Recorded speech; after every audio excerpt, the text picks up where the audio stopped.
हमारे व्रज के रसिक संत का नाम सुना होगा, श्री हरि राम व्यास जी। बड़े पहुंचे हुए संत, जैसे हमारे अनन्य नृपति स्वामी श्री हरिदास जी महाराज, जैसे स्वामी जी ललिता सखी के अवतार, ऐसे ही श्री हरिराम व्यास जी, ये भी स्वामी जी के कृपा पात्र थे। इनको विशाखा सखी का अवतार कहा गया। कौन सी सखी? विशाखा सखी, हरिराम व्यास जी।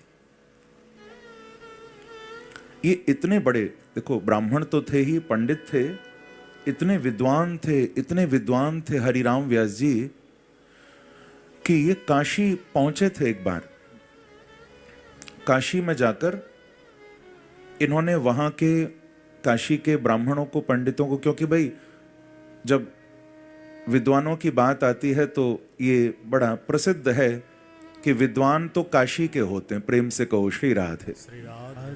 अरे भाई काशी के पंडित हैं, काशी के विद्वान हैं, ऐसा कहा जाता है, बनारस से पढ़े हैं। तो हरिराम व्यास जी हमारे व्रज के पास ही एक स्थान है ओरछा, जहां भगवान राम का बड़ा अद्भुत मंदिर है। मैं अक्सर जब उस ओर कहीं भी कथा होती है जरूर दर्शन करने जाता हूं, राम राजा सरकार को। तो वहां ओरछा के ये रहने वाले थे हरिराम व्यास जी, और वहां के ये राज पुरोहित थे, बहुत विद्वान। इतने विद्वान थे कि ये काशी में गए थे, काशी के ब्राह्मणों से, पंडितों से, विद्वानों से शास्त्रार्थ करने। शास्त्रार्थ आप समझ गए? जिसमें दो विद्वान बैठते हैं, अपनी अपनी बात रखते हैं, और वो महाराज इतना तर्क वितर्क होता है कि फिर देखा जाता है कौन जीता कौन हारा। शास्त्रों के अनुसार तर्क करते हैं, इसको कहते हैं शास्त्रार्थ। तो हरिराम व्यास जी वहां गए थे और उस समय के बड़े बड़े इन्होंने विद्वानों को पराजित किया, बड़े बड़े विद्वानों को। तो ऐसी कथा आती है, ध्यान से सुनिएगा, इतना विस्तार करने का तो समय नहीं है, केवल एक विशेष बात कहकर आगे बढ़ूं। हरिराम व्यास जी को वहां बड़ा सम्मान मिला, काशी के बड़े बड़े पंडित इन्होंने हरा दिए शास्त्रार्थ में। हल्ला मच गया कि कोई इतना बड़ा विद्वान आया है, यहां के पंडितों को परास्त कर रहा है शास्त्रार्थ में। तभी एक बूढ़े पंडित जी शास्त्रार्थ के लिए आए। उन्होंने निवेदन किया, पंडित जी क्या आप हमसे भी शास्त्रार्थ करेंगे? हरिराम व्यास जी बोले कि अरे वयोवृद्ध महात्मन, आप इस अवस्था में, इतनी वृद्धावस्था, बड़े वृद्ध पंडित जी थे। हरिराम व्यास जी बोले कि महात्मन, इतनी वृद्धावस्था में आप क्या शास्त्रार्थ करोगे?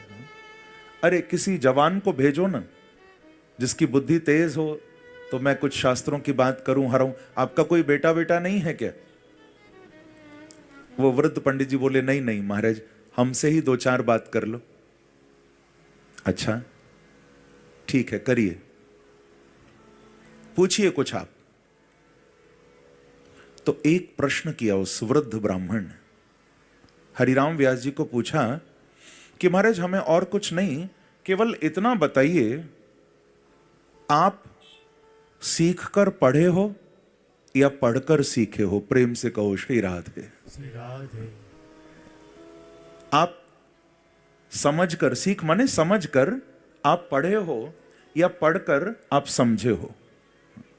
बस इतना बता दो।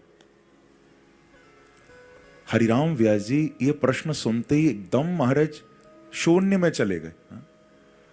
उनको बिल्कुल समझ नहीं आता ये क्या पूछ रहे हैं। थोड़ी देर सोचने लगे, बोले पंडित जी फिर पूछना, आपने क्या पूछा? बोले महाराज हमने बस इतना पूछा, सीख कर पढ़े हो या पढ़कर सीखे हो? समझकर पढ़े हो या पढ़कर कुछ समझे हो? इतना सुना, हरिराम व्यास जी उस वयोवृद्ध ब्राह्मण महात्मा के चरणों में गिर गए और बोले कि महाराज आप कोई साधारण नहीं हो सकते। आपके इन 2 वाक्यों ने मुझे अंदर से हिला दिया है। कौन है आप कोई साधारण नहीं हो सकते। जब चरण पकड़े उस महात्मा के तो वो कोई और नहीं, उस वयोवृद्ध महात्मा के अंदर से साक्षात विश्वनाथ भगवान शिव प्रकट हो गए हैं। बोलो शंकर भगवान की जय। भगवान शिव ने प्रकट होकर दर्शन दिया। रोने लगे हरिराम व्यास जी। महादेव आप? कहा कि व्यास जी आप जो कर रहे हैं ना, आपका जन्म इसलिए नहीं हुआ।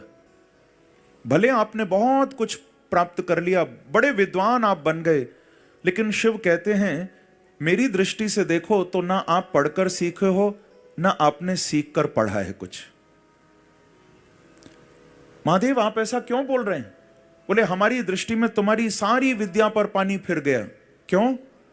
क्योंकि आपने विद्या तो प्राप्त की, परंतु उस विद्या को आप किस काम में ला रहे हो? केवल दूसरों को नीचा दिखाने में। उस ज्ञान को, उस विद्या को प्राप्त करके क्या आप ब्राह्मणों को बस हराते डोल रहे हो, परास्त करते डोल रहे हो, अपनी महानता दिखा रहे हो? महाराज आपका जन्म इसलिए नहीं हुआ है। भगवान शिव ने बताया आप तो ललिता सखी के अवतार हो। वृंदावन चले जाओ, स्वामी हरिदास विराजमान हैं, वहां उनकी शरण में हरिवंश महाप्रभु विराजमान हैं। ऐसे उन रसिकों की शरण में जाओ। आप तो साक्षात प्रिय और प्रीतम को रिझाने आए हो दुनिया। आप ये शास्त्रार्थ करने नहीं आए। बस भगवान शिव ने ऐसी आंखें खोली, वो सारा अभिमान वहीं समाप्त हो गया और हरिराम व्यास जी फिर ओरछा नहीं गए, सीधे वृंदावन चले आए। सीधे वृंदावन। पूरा ओरछा में हल्ला मच गया। राजा परेशान हो गया, हमारे कुल गुरु तो बैरागी होके वृंदावन चले गए। सब लोग वहां से मनाने आते थे इनको। एक और घटना आपको सुना दूं छोटी सी। वहां से सब लोग मनाने आते थे। हरिराम व्यास जी जाने का नाम नहीं लेते थे। एक बार वहां के राजा मधुकर शाह और भी ओरछा के बड़े बड़े गणमान्य व्यक्ति, वे सब हरिराम व्यास जी को लेने, मनाने, परिवार के लोग सब इनको लेने आए कि भैया चलो वापस, घर सूना है, शहर सूना है, अरे छोड़ो वृंदावन, कब तक रहोगे?